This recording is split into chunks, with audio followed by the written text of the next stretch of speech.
Hello friends, welcome back to the new video. In this video guys, we are going to talk about how to on backup my data in our Realme phone device. Guys, you want to on backup my data in Realme phone, so guys you can on it. And guys, now let's see how to on backup my data in our Realme phone. So guys, now let's see how can we on it. So before starting video friends, I want to tell you, if you're new in my channel, so first of all go and subscribe my channel and click the bell icon guys.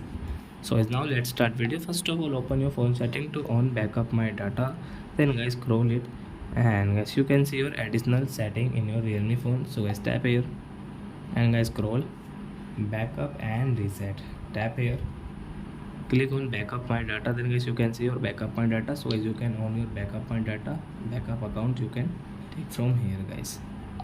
So I hope friends you have understood how to backup my data in Realme phone device. So that's it guys, thanks for watching. Now we will meet on next video with new topic. Before going, please and like my video, subscribe my channel. Bye bye friends.